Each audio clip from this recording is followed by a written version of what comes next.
50 years. 50 years of Metal Hurlant. Let's take a look at the 50th anniversary issue. But I can't speak French.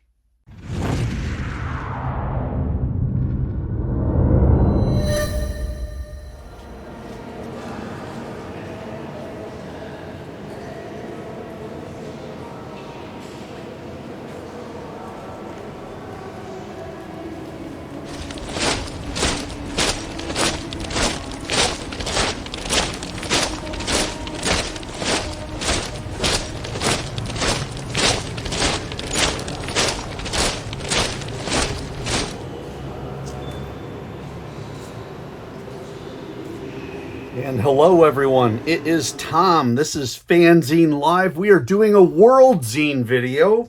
And this is a kind of exciting one because in many ways it inspired me to do what I did over the past week, and that is celebrate an anniversary. Metal Hurlant, the legendary French bande dessinée, I believe they call it. They just had their 50th anniversary and they did a commemorative issue for it. This is the premier science fiction fantasy magazine, comic magazine, coming straight out of Paris. When I saw that this was going up, I actually had to order it from overseas, and it is here, and I am very excited about it. It is everything one would hope for in a classic issue of Metal Hurlant. Of course, this also is the point where I say, gosh, I wish I had learned my French better and not stopped at the end of freshman year of high school. However, the artwork is incredible. And for those of you who have skill in French, you might pick up on some stuff here. But I thought what we would do is simply, this is just a brochure from the bookstore I bought it from.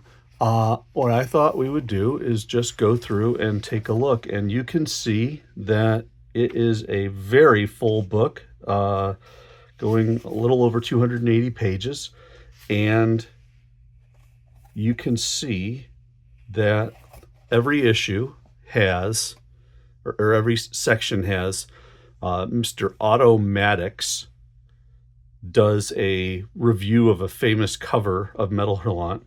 There is a description of the piece to come. In this case, it was by Richard Guerineau. It's called Roby Dick. And this is the Chronicles of the Metal Monde. Is that Metal World, I would guess? And you can see, in this case, some amazing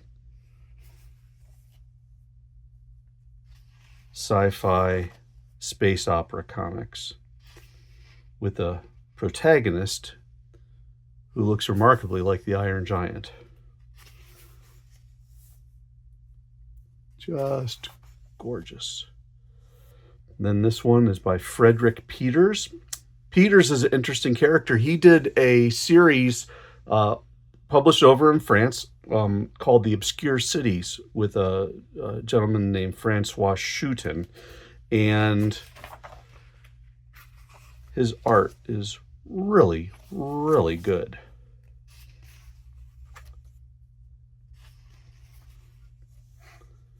Jean-Pierre Dionnet, I believe, is one of the founders of Metal Hurlant, along with Mobius and a couple other folks whose names escape me.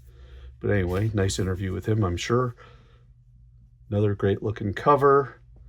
This one is by Serge Lehmann and Stefan Creti. I love the variety. This is not a pure black and white, but more of a sepia toned type piece.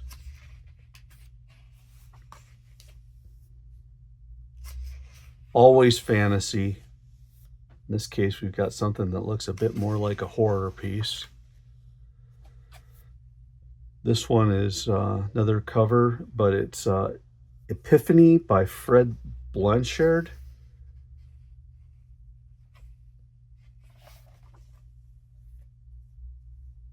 Look at that stuff.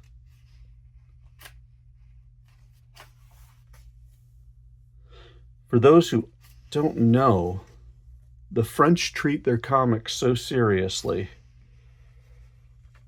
that they have officially called it the ninth art. And they have decided there are 8 other forms of artwork, music, painting, the like. And they've given the folks who are in charge of culture in France have made it the ninth art. Stefan Subic, who has done work like The Riddler, Year One, and The Penguin with Tom King. So, really neat work here. I did not read either of those 2 DC books, but gosh, this makes me want to. Got kind of a samurai type look here.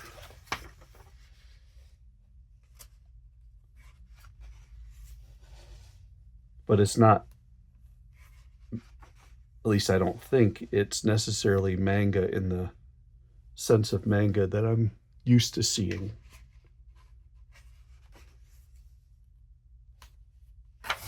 Gorgeous stuff. This is Justice, who I gather is a musical act. They got an interview. They do a good job with, in Metal Hurlant, of mixing in a little bit of pop culture with their bande dessinée. This is Marc Picheline and Guillaume Gerset, Blatte Runner.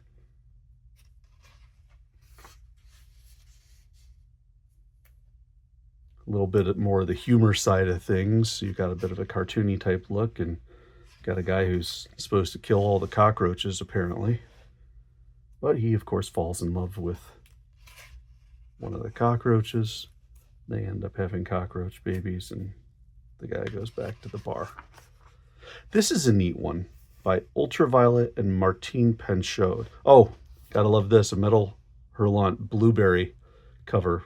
And Gir is Giraud, who is Mobius's real name, Jean Giraud. Pretty cool cover there. Anyway, this is an interesting one, and this is where I really wish I had learned my French, because they use the idea of 2 phones talking to each other, and he throws in all of these different diagrams about where the different people are and what they're doing, but he does it all the way through. And it's just fascinating to look at. And I've never seen a story constructed like this. And then things start getting a little bit out of control, and you end up having what looks like a child being born. Okay, next. This is an interesting one. All the way from Kent, Ohio, I believe, or no, Richfield, Ohio, is Durf Backdurf, who did Kent State, and he did My Friend Dahmer, but he did a nice tribute as well to Metal Hurlant, and I love how his character just is walking down the street in 1975, and what flies along but the Arzak and the pterodactyl or whatever is ejecting copies of Metal Hurlant all over Ohio, and he finds it. He says, "This is the stuff." It flies on to keep distributing, almost like a Santa Claus type thing. A lot of fun. Gaspard Koenig and Etienne Appert doing one called Chernobyl. And again, it's another kind of homage to Metal Hurlant. This one, they're apparently burning. They must have been cold out, so they threw the girl threw the Metal Hurlants in the stove, and the grandfather character is screaming, "No! Droulet, Mobius, Bilal!" These are all the original founders of Metal Hurlant.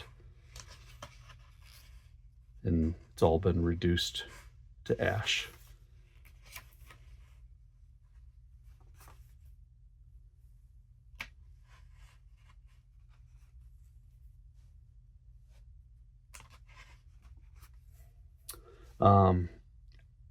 I am not entirely certain, but I think this is about doing the logo for Metal Hurlant. The covers are always so amazing. And this one ain't so bad itself. Fred Duval, Lolita Coutier, Aventure Cosmopolite.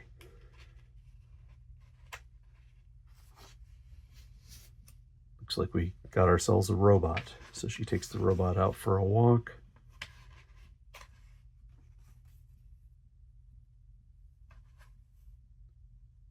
And the robot apparently has some weaponry on it. Interesting. Alain Herois, Thierry Le Prévost de la Pure Espèce. Okay. Oh, this is fun. This piece resembles very much a episode of Alien in the front. So they go ahead and they blow all that stuff up and they do their jocular high fives. Back on that was a Soviet ship, so this is on the US ship. It's not the aliens anymore, it's these little fuzzy guys that they have to take on. They mix in some ads as well where they don't have the covers. This is a neat one by Laurent Seifer, Traitement de Choc. Look at the coloring and the paint work. I got to tell you, folks, I mean, this looks almost like the Starry Night image. I have to tell you, if there was a Metal Hurlant of similar quality here in the States, or if they sent out a translated version of this, I would be on it like you wouldn't believe. And I know they're relaunching Heavy Metal, and I'm on the mailing list for it. So when it shows up, I'll look forward to reading it. Didier Tronchet, Zone Interdite.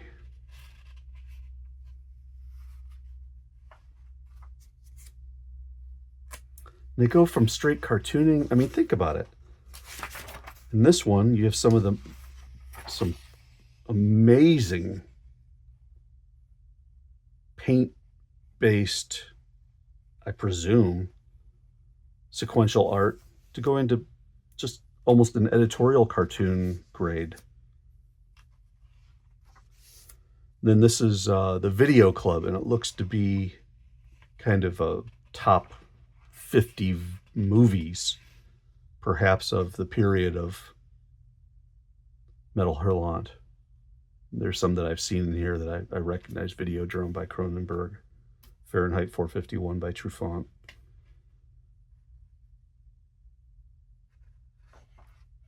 Trying to see if there are any others. Solaris by Tarkovsky. I mean, I've seen a few of these, but not a whole bunch. I've heard of Donnie Darko. I haven't seen that. And yeah. Oh, look at that cover. That's a Mobius. Ah, I have a soft spot in my heart for Mobius. Aimé Desjonc, Le Cirque, The Circus. I love the artwork on this one. It has many call-outs to Japanese, if you will, style art, but it doesn't go quite all the way there, at least in my opinion. I'm not as big a supporter of manga, and so I don't know it as well. But I like this, how if you look at the circus, what comes out are these robot animals. And of course, the kid goes away. And then you see up on these things, they talk about when the animals, I guess, went extinct. And so they've replaced them with robots. And then kid trips, fire breaks out, electrical fire breaks out. We're back at the hospital now. And the father has a robot-style mask on his face. Clearly, he's been burned bad, and he's holding that ticket that the child had. Another neat cover. Jerome Felix and Paul Gastine, Minuit l'heure des sorcières. The Hour of the Sorcerers, or Hour of Magic? I'm not sure. Art one on this one is interesting. This reminds me so much the qualities of Frank Cho. Very crisp line work. And he also likes to draw beautiful young ladies with long hair, long straight hair. Jerry Friesen, Julien Monnier, El Centinela. This guy, Friesen, is from LA. Did a series, We Are Zombies.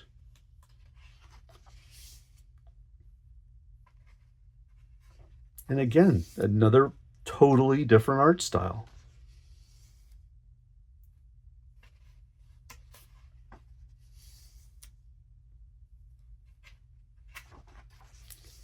Oh, this is a fun one.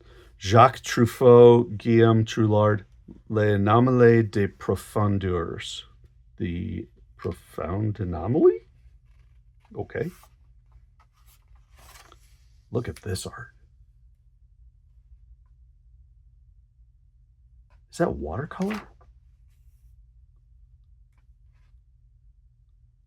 I can't imagine the amount of time it would take to do this. And it appears to be about mapping the bottom of the ocean in this area. I'm going to go back a page or two.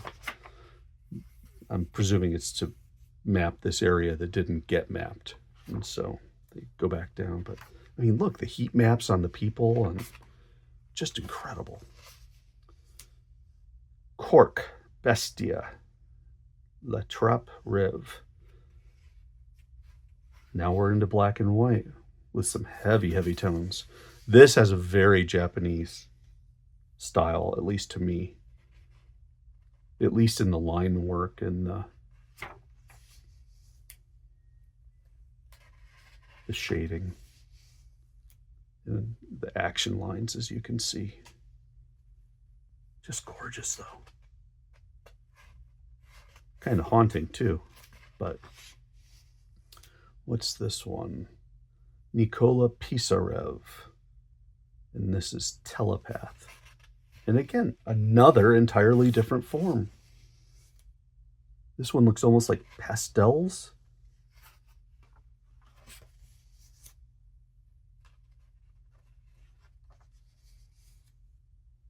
It's so inspiring when you read and when you look at stuff like this. And of course, I'm not really reading it because, again, I don't know my French, but gosh, I'd love to.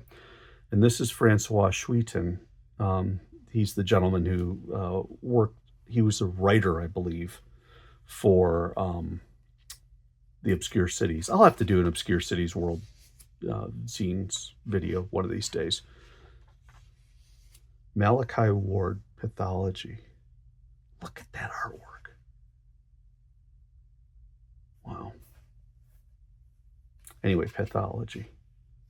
Very Mobius in the style there.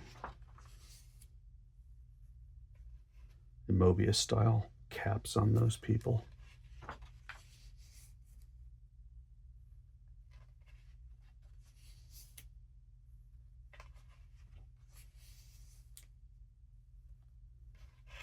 Interesting. In 1800s, operating theater at like a teaching hospital, but you've got aliens mixed in with the humans.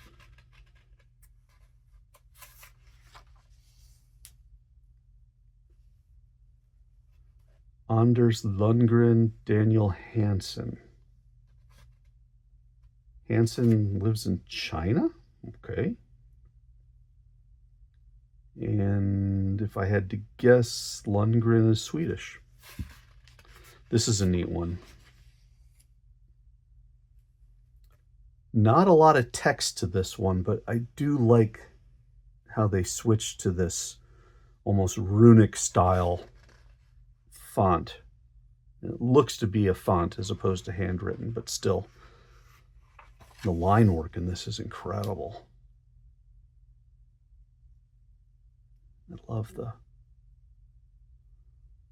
development of the land over time.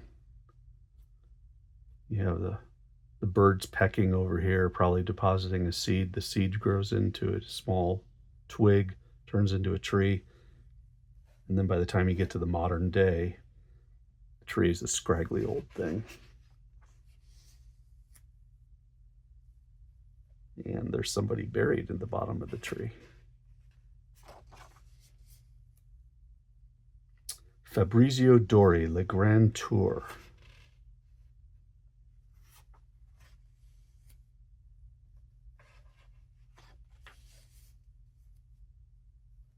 And you get all sorts of science fiction and fantasy.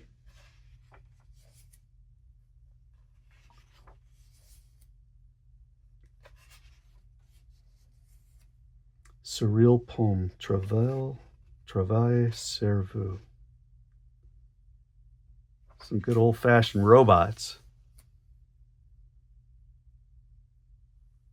And not quite editorial cartooning grade. Kind of a neat mix. Interesting how little there is in backgrounds on this one, but he's still able to set the scene so well. You know, you do just enough with a broken street light, some moss growing up or vines. You're able to tell your story. The Texas special. Okay, this is Mo CDM Contre Hatchek. And of course, Mobius and Metal Hurlant are, part and parcel. And so a lot of people love to do their homages, especially in an issue like this. Notice the very cartoony, almost an asterisk type of thing, except he dresses up like Arzak, or the Star Watcher, I guess. And they do an interview with Ridley Scott, which I find interesting because they appear to be interested a lot in his work on Alien. And I think they asked him a Blade Runner question or two. But all the photos are from Gladiator 2, so he's clearly on the publicity tour for Gladiator 2. Yeah, some stuff about Philip K. Dick and presumably Blade Runner. This is a fun one, Toru Terada. Of course, Japanese. Oh, look at that. Liz Taylor on the cover. A really nice looking one, almost done like a Liechtenstein type piece. But anyway,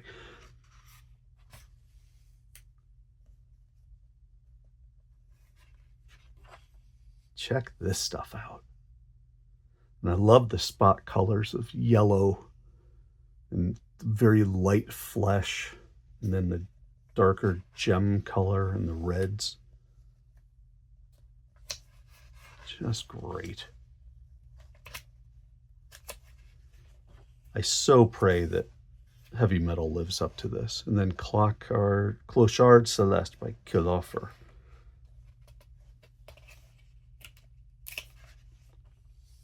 Great line work. I love the negative line on the black and in the shadows and on the trees, where you have all your stuff that you would usually see in black, but because it's dark, they do it in the white or that which is to be colored. And then he switches. So you've got a very dare I say, it's not monochromatic, was it duochromatic world of this man who really doesn't seem to be of much. And then you jump to this, and the space alien is nothing but crazy color. And again, that monochromatic type look. And the alien finds a man sitting at the top of the hill, just like he was sitting at the top of the hill here. And then I did not read this entirely, but I'm guessing this is a piece about the staff, because there are some pieces on Metal Hurlant, and there's a lot of references to Metal Hurlant here. Then we wrap it up with Julia Richard and Manolo Caro with Pasquetos. And look at this art. Gorgeous, gorgeous, gorgeous.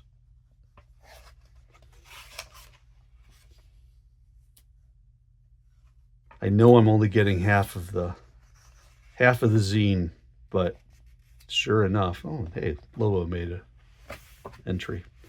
So yeah, Metal Hurlant. That's issue 14 of this volume, but it's the 50th anniversary issue. We have taken a wonderful little tour through it, and I hope you enjoyed. Hopefully the American version will be just as good, and I also hear that they're selling Metal Hurlant on Kickstarter as well. So keep your eyes peeled, folks. This is a really, really beautiful book. Thanks for watching, everybody. It's been FANzine Live. This is Tom, and I will catch you next time.